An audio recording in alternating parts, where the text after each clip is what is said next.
Assalamualaikum warahmatullahi wabarakatuh, teman-teman semuanya, sobat GERD Anxiety dan psikosomatis dimanapun kalian berada. Senang sekali saya bisa menyapa kalian kembali pada kesempatan ini.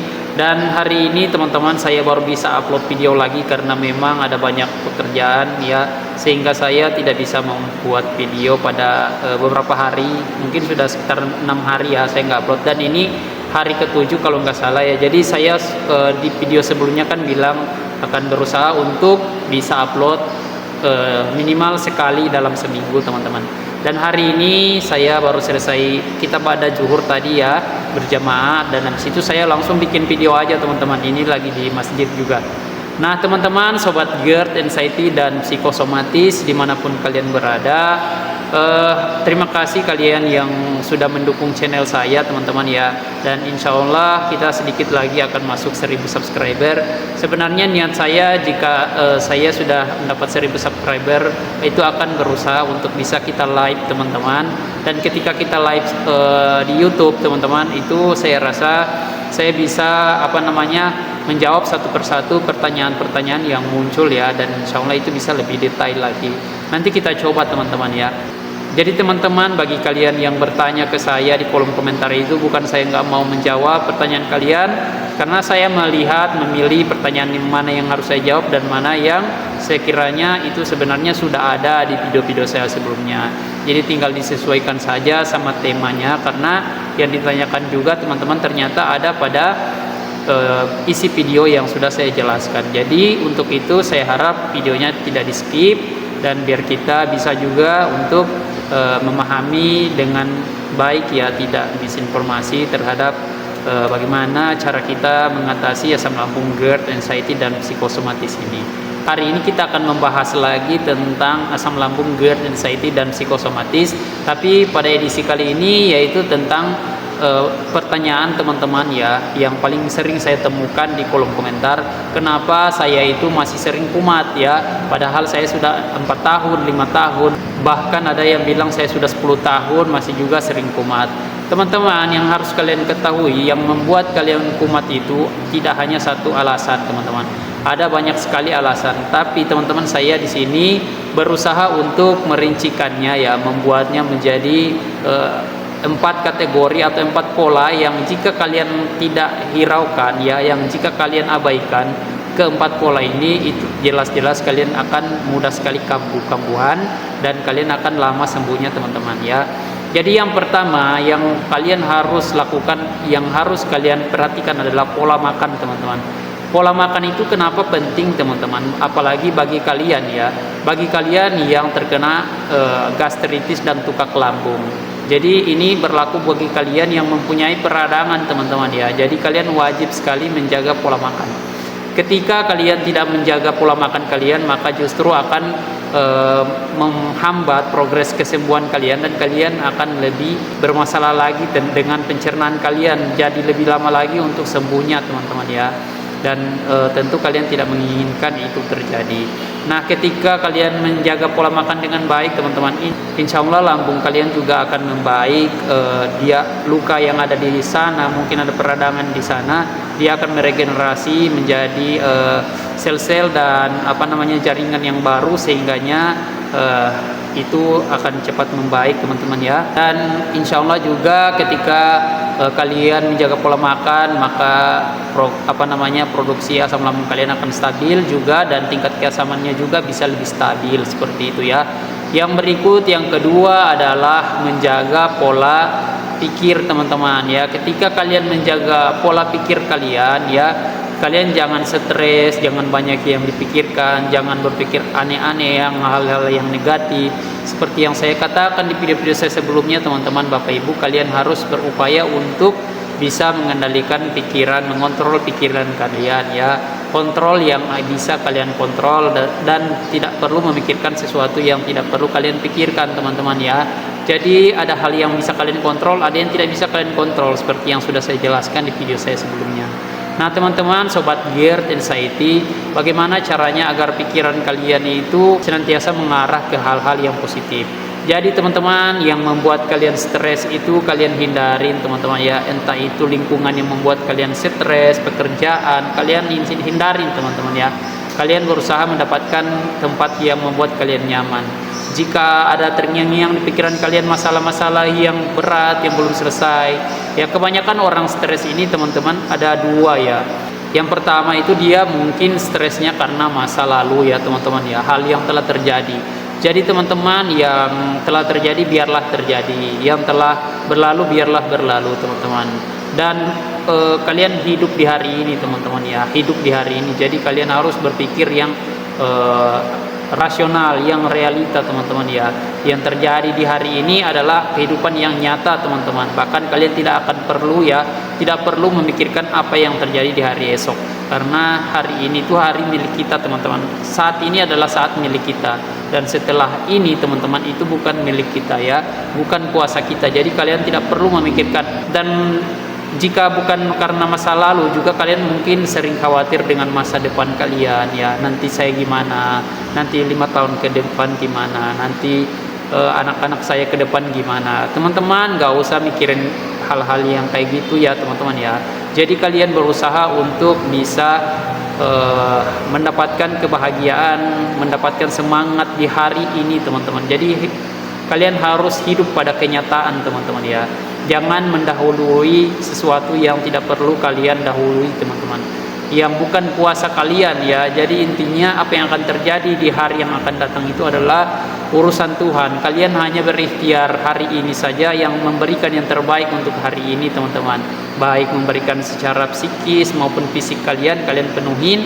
Insya Allah di kedepannya kalian serahkan saja ke Allah, dan insya Allah semoga kalian itu bisa cepat membaik. Manakala kalian selalu memikirkan yang kemarin, yang sudah-sudah, yang berlalu dan yang akan datang, teman-teman, malah akan membuat kalian semakin tertekan mentalnya, semakin stres, naik lagi lah asam lambungnya. Karena begitu teman-teman kerja tubuh ini. Ketika kalian stres, ketika kalian banyak pikiran, maka sistem tubuh akan membuat diri kalian sedang dalam keadaan tidak nyaman, tidak aman teman-teman ya.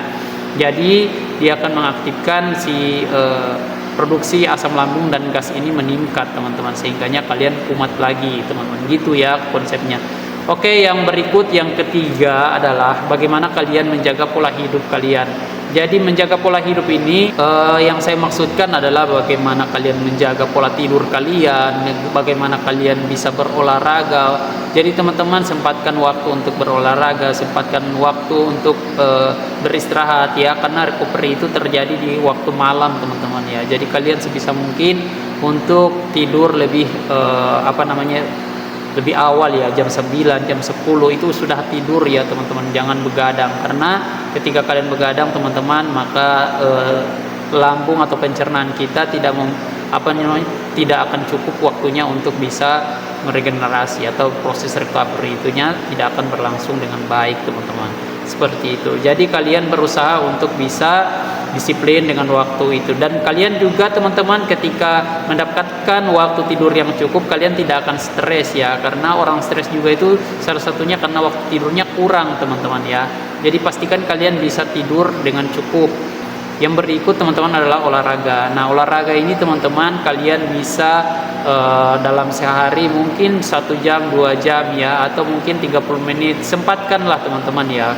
Jadi jadikan ini hal yang wajib kalian lakukan teman-teman, supaya kalian akan menekan kortisol teman-teman. Ketika kalian sudah aktif dalam olahraga, tubuh kalian akan menghasilkan hormon kebahagiaan teman-teman ya. Dia akan melepaskan melatonin teman-teman, dan ketika itu diproduksi oleh tubuh meningkat, maka si kortisol lawannya ya. Jadi dia kayak jungkit gitu teman-teman. Ketika kalian didominasi oleh stres, tegang, maka si melatonin atau si hormon endorfin akan lebih rendah teman-teman. Dan si kortisol ini, hormon stres ini yang membuat kalian stres itu, dia akan meningkat. Sebaliknya juga begitu. Yang berikut teman-teman adalah terakhir, ini adalah pola sifat teman-teman ya. Pola sifat ini sudah saya katakan di video-video saya sebelumnya. Jadi dia terkait dengan masalah sifat kepribadian kita teman-teman, watak dan karakter kita. Bagaimana, apakah ini masih ada di diri kita, bagaimana kita masih egois, kita masih memikirkan diri kita sendiri, kita masih baperan, kita masih suka emosi, suka apa namanya, kita masih orang yang perfeksionis. Nah ini teman-teman sikap-sikap yang membuat kita itu akan malah lebih sulit untuk sembuh teman-teman. Karena ketika kita walaupun kita sembuh dengan 3P tanpa pola yang keempat ini teman-teman, saya yakin suatu saat kita akan kambuh juga karena sifat-sifat ini. Karena ini tuh adalah sesuatu yang mempunyai korelasi ya teman-teman ya, atau ini tuh saling berkaitan ya. Jadi dia kayak lingkaran teman-teman. Nah pantas saja ketika kalian coba saya kasih contoh, misalnya kalau kalian lagi marah ya pasti asam lambungnya naik kan. Kalau kalian lagi baper, lagi sedih ya pasti asam lambungnya juga naik teman-teman.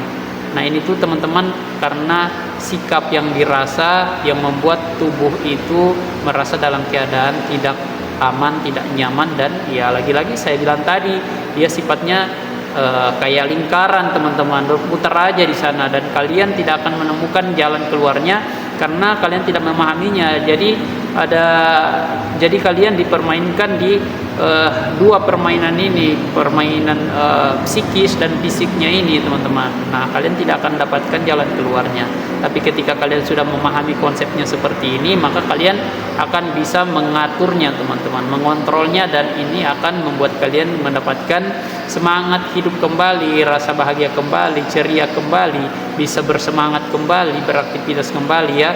Paling tidak kalian itu sudah bisa beraktivitas sebagaimana biasa ya, apalagi bagi kalian yang mempunyai tanggungan keluarga, kalian bisa bekerja mencari nafkah ya, karena bukan hal yang sangat kita inginkan teman-teman. Saya juga gitu teman-teman, dulu tuh saya malah yang cari nafkah tuh istri ya, karena saking parahnya nggak bisa ngapa-ngapain teman-teman ya, jadi istri yang nafkahin gitu. Tapi alhamdulillah semenjak kita bisa beraktivitas ya, walaupun kita nggak sepit dulu teman-teman ya, paling tidak kita itu bisa beraktivitas, selalu bekerja dengan baik, makan dengan baik, tidur juga baik ya, itu alhamdulillah teman-teman sudah sangat bersyukur ya, kita bisa mendapatkan semuanya itu kembali teman-teman. Dan itu bukan hal yang mudah teman-teman ya.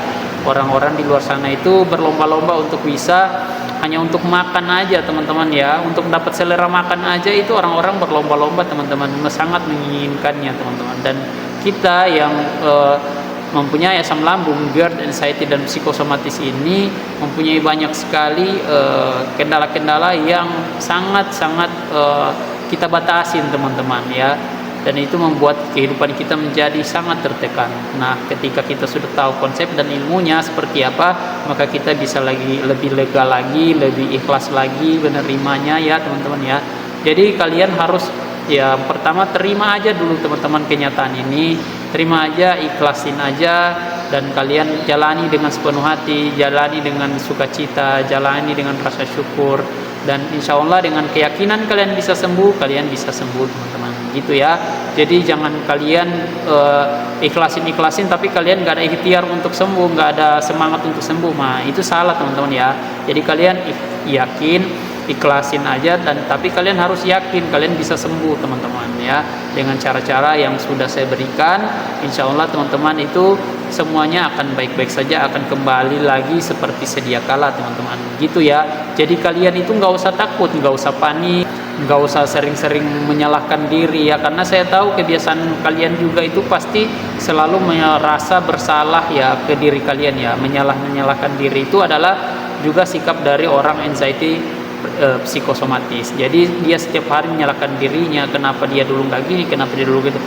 Itu boleh kita sadari teman-teman, tapi kita tidak perlu untuk selalu menyalahkan diri kita teman-teman. Walaupun ini memang kesalahan kita, kita harus menunjukkan bukti cinta ke diri kita dengan cara kita merubahnya teman-teman, bukan selalu menyalahkannya ya.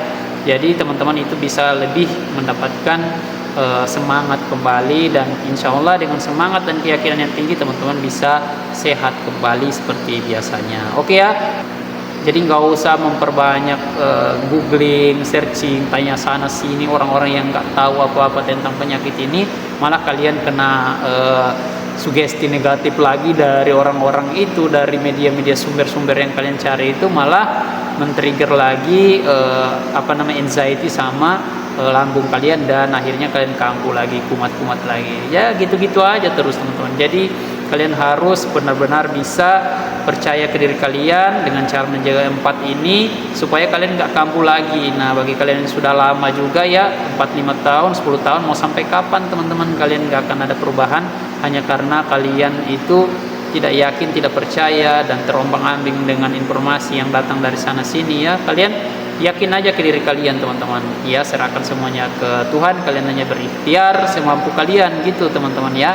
Jadi kalian nggak usah mikirin hal yang aneh teman-teman ya, nggak usah mikirin yang penyakit lain, penyakit ini, atau apalagi kalian mikirin kalian bakalan mati gimana ya. Itu urusan Tuhan teman-teman ya, bukan urusan kalian. Jangan ngurusin yang bukan urusan kalian teman-teman ya, urus aja yang bisa kalian urus. Makanya saya bilang kontrol yang bisa kalian kontrol, nggak perlu kontrol yang bukan urusan kalian teman-teman ya. Tanggapan orang, penilaian orang, itu urusan yang tidak bisa kalian kontrol ya.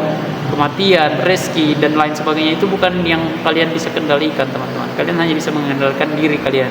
Jadi seperti itu, hiduplah di hari ini, jangan terlalu banyak menyesali yang telah berlalu, dan juga jangan terlalu khawatir dengan yang akan datang teman-teman ya. Makanya berbuatlah yang terbaik untuk hari ini. Oke, terima kasih. Dukung channel ini terus untuk berkembang, share ke orang-orang yang membutuhkan. Semoga bisa mendapatkan manfaat dari apa yang kita berikan. Assalamualaikum warahmatullahi wabarakatuh.